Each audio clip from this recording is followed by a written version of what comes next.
This is Paul McCartney of the Beatles, your friendly DJ, and the next record you're going to hear is one of our favourites at the moment.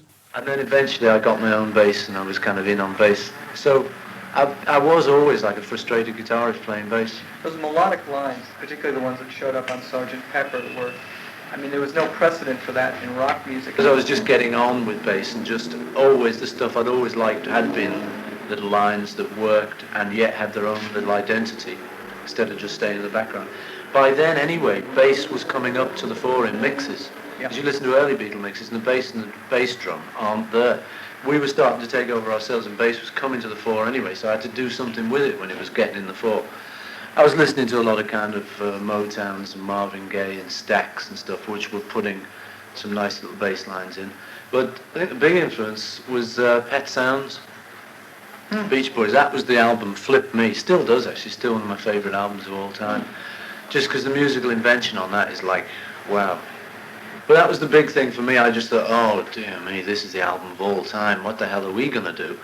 So my ideas took off from that standard and I wanted to do stuff beyond that. So my bass playing started, I don't know if that was a direct result of that, but I was thinking along those lines.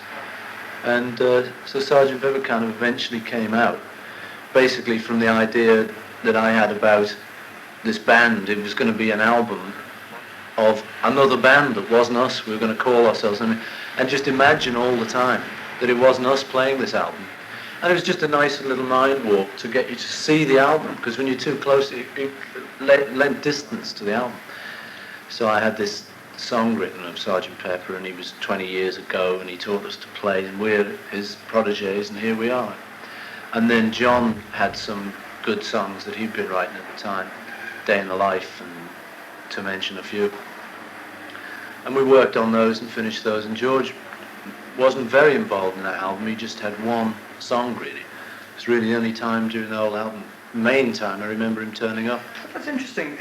What you're saying then is that looking at it from my side, I remember picking it up in '66 and listening to it, and I thought, my God, this is the perfect fantasy album, but in the sense of creative fantasy. I mean, you put yourself into another world with it. So that's really the way you went about creating it. Yeah, oh yeah. Because I kind of had the idea somewhere, like on a... That was the whole idea. The cover was supposed to... Originally, the cover was going to be us, dressed as this other band, in kind of crazy gear, but it was all going to be stuff that we'd always wanted to wear, all stuff that like we always secretly really liked, and it may have been there. And we were going to have photos on the wall, which were all our heroes. And it could be anything. It could be Marlon Brando in his leather jacket, or it could be Einstein. It could be anybody we'd all ever thought, oh, he was good. And it was going to be this band and all their cult heroes. Mm-hmm. And we kind of put this other identity on them to do it. And that was how it turned out. You know, the cover got changed a lot, you know, in the process. But that was the basic idea behind it, yeah, kind of fantasy show, you know.